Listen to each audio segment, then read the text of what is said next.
ಸ್ನೇಹಿತರೆ ನಮಸ್ಕಾರ. RSS ಈ ದೇಶಕ್ಕೆ ಏನು ಮಾಡಿದೆ ಅಂತ ಇವತ್ತಿನ ದಿನ ತುಂಬಾ ಜನ ಪ್ರಶ್ನೆ ಮಾಡ್ತಿದ್ದಾರೆ. RSS ಅನ್ನ ದೇಶದ್ರೋಹಿ ಸಂಘಟನೆ, ದೇಶ ವಿರೋಧಿ ಚಟುವಟಿಕೆ ನಡೆಸುತ್ತಿರುವಂತಹ ಸಂಘಟನೆ ಅಂತ ಬಿಂಬಿಸೋದಕ್ಕೆ ಅನೇಕರು ಎಡಬಿಡದೆ ಪ್ರಯತ್ನವನ್ನ ಮಾಡ್ತಿದ್ದಾರೆ. ಆದ್ರೆ ಇತಿಹಾಸದ ಕೆಲವು ರೋಚಕ ಸತ್ಯಗಳು ಅವರಿಗೆ ತಿಳಿದಿರೋದಕ್ಕೆ ಸಾಧ್ಯವೇ ಇಲ್ಲ. ಗೊತ್ತಿದ್ದ ಯಾರು ಕೂಡ ಆ ರೀತಿ ಮಾತನಾಡೋದಕ್ಕೆ ಸಾಧ್ಯ ಇಲ್ಲ. ಒಂದು ವೇಳೆ 1947 ಅಕ್ಟೋಬರ್ ತಿಂಗಳ ಆ ಒಂದು ರಾತ್ರಿ RSS ಸ್ವಯಂ ಸೇವಕರು ಆ ಒಂದು ಕಾರ್ಯಾಚರಣೆ ಮಾಡದೆ ಹೋಗಿದ್ರೆ ಇವತ್ತು ಜಮ್ಮು ಕಾಶ್ಮೀರ ಭಾರತದ ಭೂಪಟದಲ್ಲೇ ಇರ್ತಿರ್ಲಿಲ್ಲ.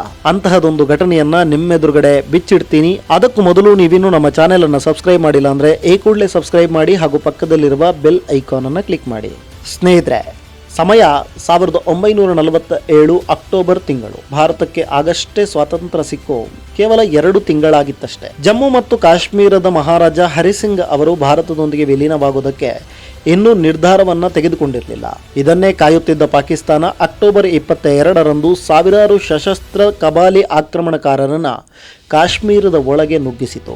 ಆ ಪಾಕಿಸ್ತಾನ ಬೆಂಬಲಿತ ಆಕ್ರಮಣಕಾರರು ಮುಜಾಫರಾಬಾದ್ ಮತ್ತು ಬಾರಾಮುಲ್ಲವನ್ನು ವಶಪಡಿಸಿಕೊಂಡು ಅತ್ಯಂತ ಕ್ರೂರವಾಗಿ ಲೂಟಿ ಮಾಡುತ್ತಾ ಶ್ರೀನಗರದ ಕಡೆಗೆ ಮುನ್ನುಗ್ತಿದ್ರು. ಪರಿಸ್ಥಿತಿಯ ಗಂಭೀರತೆಯನ್ನು ಅರಿತ ಮಹಾರಾಜ ಹರಿಸಿಂಗ್ ಅಕ್ಟೋಬರ್ 26ರಂದು ಭಾರತದೊಂದಿಗೆ ವಿಲೀನ ಆಗಲು ಒಪ್ಪಂದಕ್ಕೆ ಸಹಿ ಹಾಕಿಬಿಟ್ರು. ಈಗ ಕಾನೂನಾತ್ಮಕವಾಗಿ ಕಾಶ್ಮೀರವನ್ನು ರಕ್ಷಿಸೋದು ಭಾರತೀಯ ಸೇನೆಯ ಕರ್ತವ್ಯವಾಗಿತ್ತು.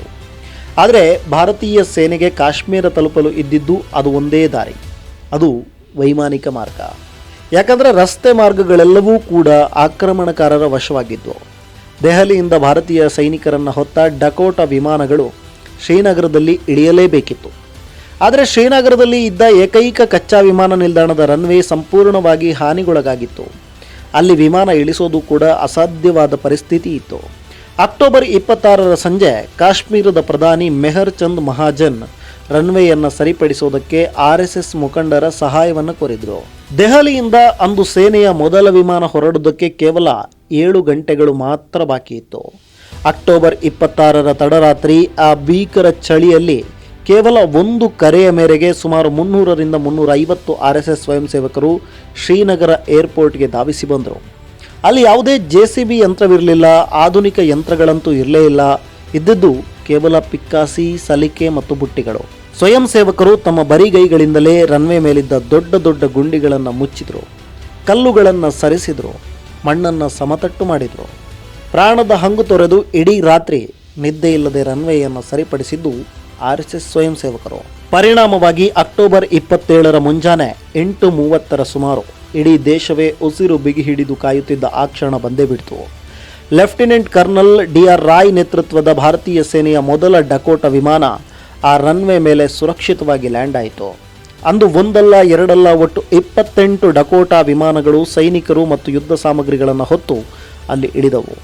ಮುಂದೆ ನಡೆದಿದ್ದೆಲ್ಲವೂ ಕೂಡ ಇತಿಹಾಸ.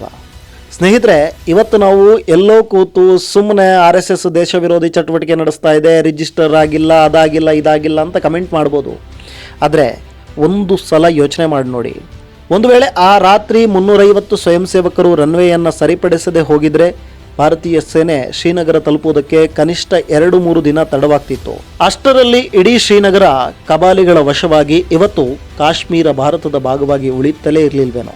ಭಾರತೀಯ ಸೇನೆಯ ಅಧಿಕಾರಿಗಳೇ ಸ್ವಯಂ ಸೇವಕರ ಈ ದೇಶಭಕ್ತಿ ಮತ್ತು ಸಮಯ ಪ್ರಜ್ಞೆಯನ್ನ ಮುಕ್ತ ಕಂಠದಿಂದ ಶ್ಲಾಘಿಸಿದ್ದಾರೆ.